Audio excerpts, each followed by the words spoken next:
Le cessationnisme sans caricature. Article de Maxime Georgel, lu par Paul Schneider. Le cessationnisme est souvent mal compris car il est assimilé à un esprit sceptique quant au surnaturel. Comme si être cessationniste, c'était prendre avec suspicion tout récit miraculeux. S'il est clair qu'un miracle doit être attesté avant d'être cru, il est tout aussi clair que le cessationniste n'a aucun problème avec l'idée que des miracles aient lieu de nos jours.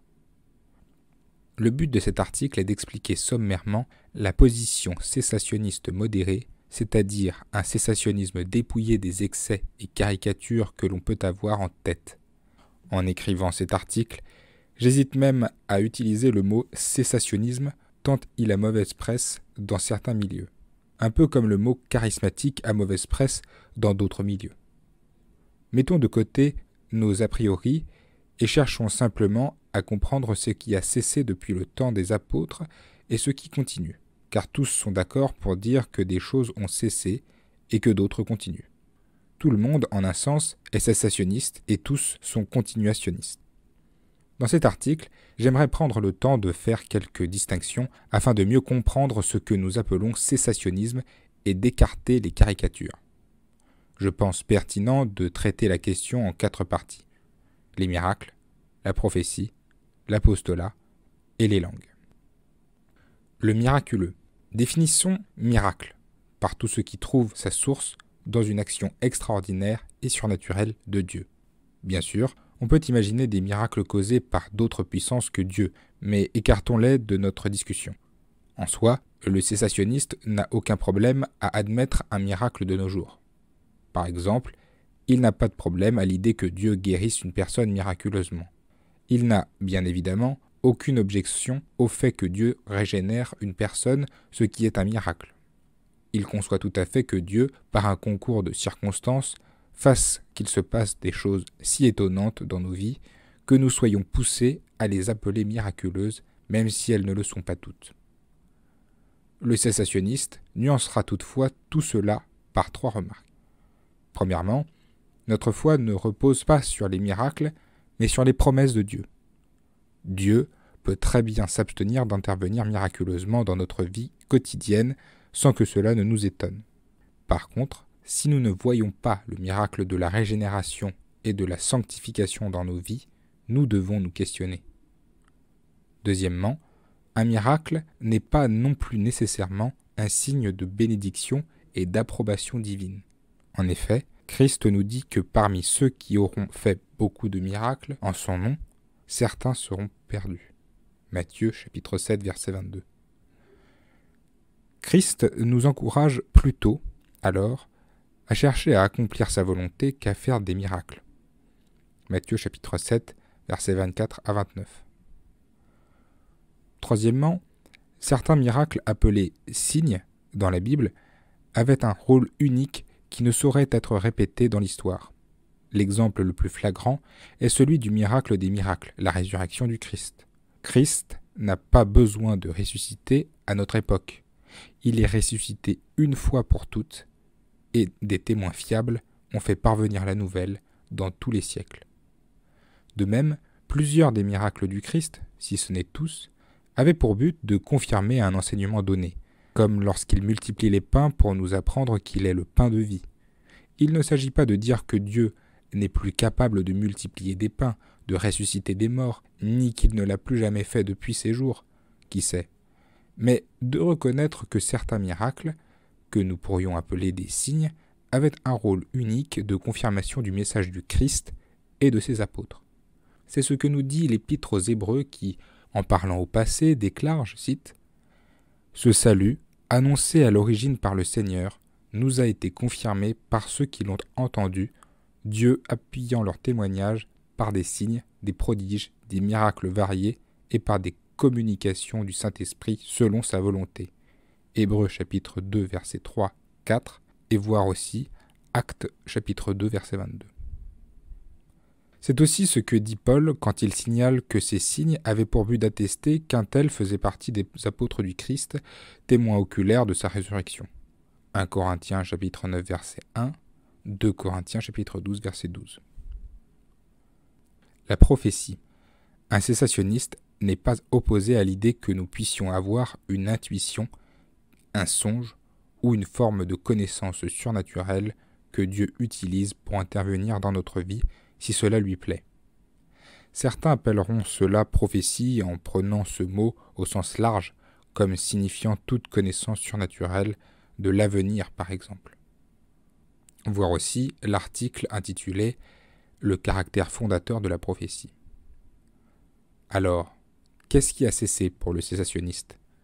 Ce qui a cessé, ce sont des révélations doctrinales nouvelles, un genre de complément à la Bible, comme si elles n'étaient pas suffisantes.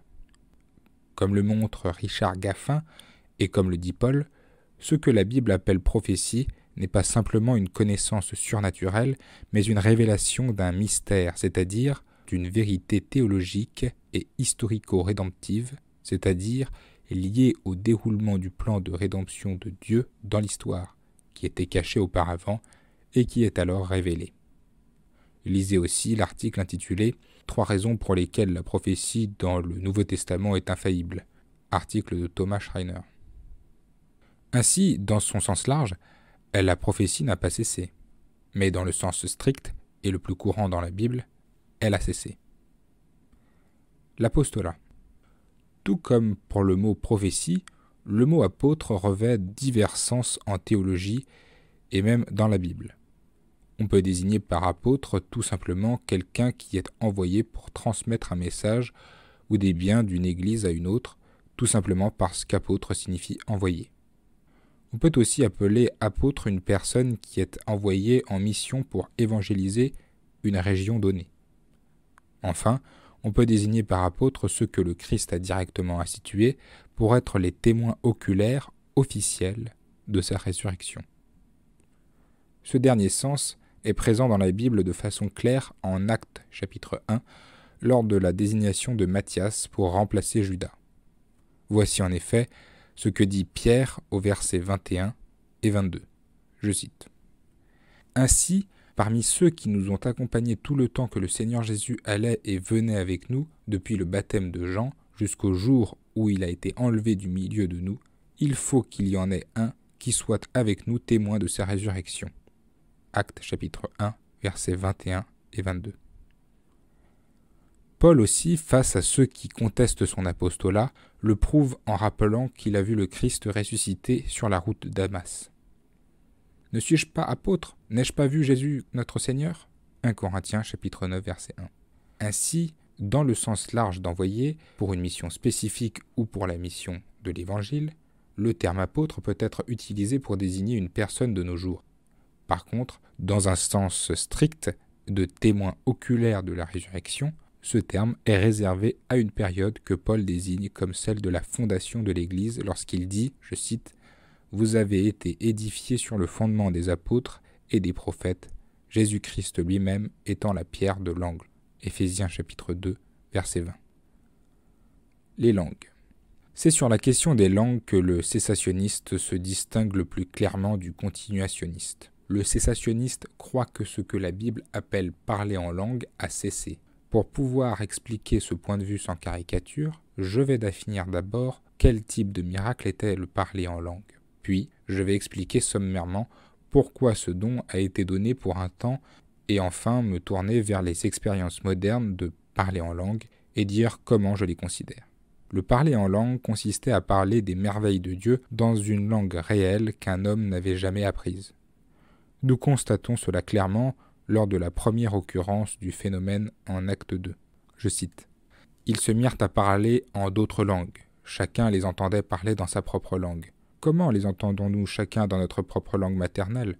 Nous les entendons parler dans nos langues des merveilles de Dieu. » Actes chapitre 2, versets 4 à 11. Les Juifs furent étonnés d'entendre les merveilles de Dieu dans leur langue maternelle, car à cette époque, le culte de Dieu se faisait exclusivement en hébreu. Ce don des langues témoignait du fait que l'Évangile allait s'étendre aux nations du monde entier. Mais précisons sa fonction afin de comprendre le raisonnement cessationniste.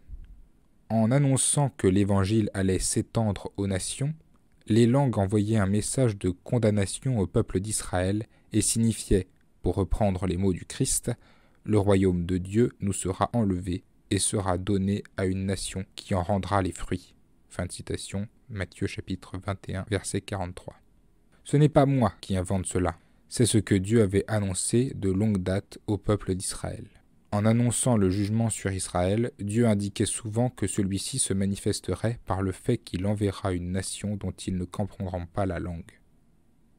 Je cite Deutéronome chapitre 28, verset 49. « L'Éternel fera partir de loin, des extrémités de la terre, une nation qui fondra sur toi d'un vol d'aigle, une nation dont tu ne comprendras point la langue. » Ésaïe chapitre 28, versets 11 et 12. « Eh bien, c'est par des hommes aux lèvres balbutiantes et au langage barbare que l'Éternel parlera à ce peuple. » Fin de citation.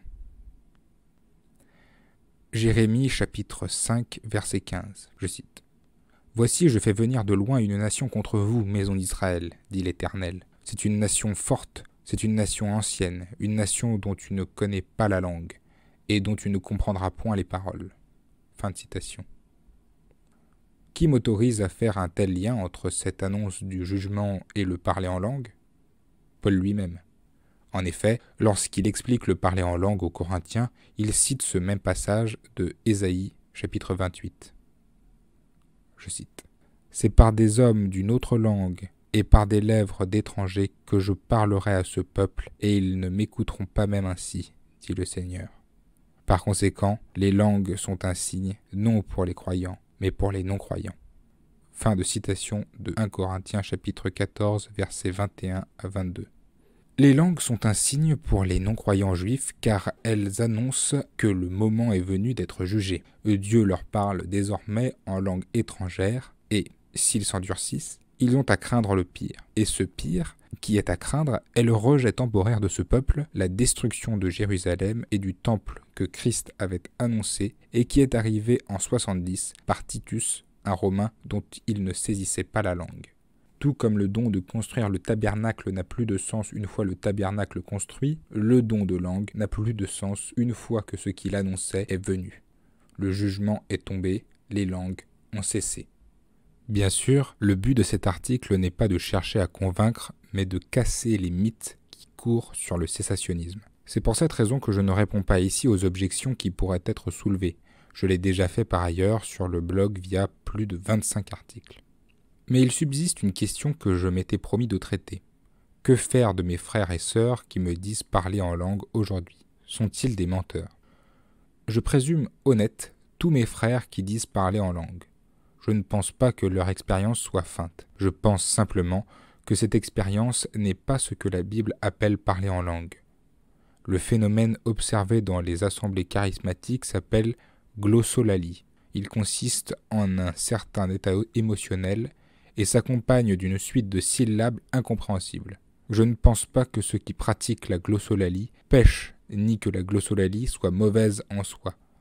Je pense tout simplement qu'il ne s'agit pas d'un don de l'esprit, mais d'une manière naturelle qu'ont certains d'exprimer leurs émotions. Je pense par ailleurs que ce n'est pas ainsi que la Bible nous enseigne à prier et qu'il serait bien dommage que la majorité de la vie de prière d'une personne soit occupée par cette pratique. À ce sujet, un article paru sur le blog Par la foi d'un ami réformé qui témoigne de sa transition hors de la glossolalie peut être éclairant. Certains, au sujet du parler en langue, rapporteront d'autres phénomènes. Une histoire de missionnaire prêchant dans une langue et une personne de l'auditoire étrangère entendant la prédication dans sa langue maternelle ou d'autres phénomènes similaires. Je n'ai pas de raison de douter que Dieu ait fait de telles choses pour manifester la gloire de son évangile. Néanmoins, je pense que strictement parlant, ce n'est pas ce que la Bible appelle parler en langue, car ce dernier signe avait un rôle bien précis pour les auteurs bibliques, lié à quelque chose qui est bel et bien accompli depuis longtemps. Le parler en langue, tel que la Bible l'entend, a rempli sa mission. Je pourrais encore parler d'autres charismes. La Bible n'en donne pas une liste exhaustive et il y a presque autant de dons que de croyants, à mon avis. Paroles de sagesse et paroles de connaissance, si vous venez des milieux charismatiques, vous avez peut-être en tête une définition très précise de ce que ces choses veulent dire. Mais soyons clairs, la Bible ne permet pas de savoir précisément ce que Paul entend par ces expressions. La sagesse dans la Bible est rarement une connaissance surnaturelle de l'avenir, mais un discernement sur la façon dont il faut se comporter dans telle situation particulière. Ainsi, bien que Dieu puisse donner des connaissances surnaturelles, ne soyons pas trop rapides à dire « c'est ce que la Bible appelle parole de sagesse » ou prophétie ou parole de connaissance. Le cœur sur lequel il faut se battre. Au-delà du cessationnisme, je pense qu'il y a certaines vérités que je me contenterai de lister et qu'il faut maintenir fermement dans ce débat. Premièrement, la Bible est claire, suffisante, complète et suffit pour la vie chrétienne. Deuxièmement, la Bible doit juger notre expérience et non l'inverse. Une expérience ne peut donc pas trancher un débat, car qui sait si cette expérience correspond à ce que la Bible appelle prophétie, langue, etc. Ce n'est pas non plus l'absence de langue dans une assemblée cessationniste qui prouve que les langues ont cessé. Troisièmement, il n'y a pas deux catégories de chrétiens, ni de niveau 2 dans la vie chrétienne. Dieu nous a donné en Christ. Non pas il peut nous donner, ni il nous donnera tout, ni même il nous donne une partie ici, une autre là. En nous donnant Christ, Dieu a donné tout ce qu'il pouvait donner. Il nous a donné celui en qui sont toutes les richesses spirituelles, tous les dons et tout le monde à venir. Les dons de l'Esprit sont donnés pour l'édification de l'Église dans tous les siècles. Ils ne sont pas donnés pour nous premièrement, mais pour servir les autres. En restant ferme sur ces points, il n'y a pas de raison pour lesquelles les cessationnistes et continuationnistes devraient être empêchés de travailler ensemble. J'espère que les lecteurs charismatiques comprennent que nous ne nions pas le surnaturel et qu'au final, nous sommes peut-être plus continuationnistes qu'ils ne le pensaient, à moins que ce soit eux qui soient plus cessationnistes qu'ils ne le pensent.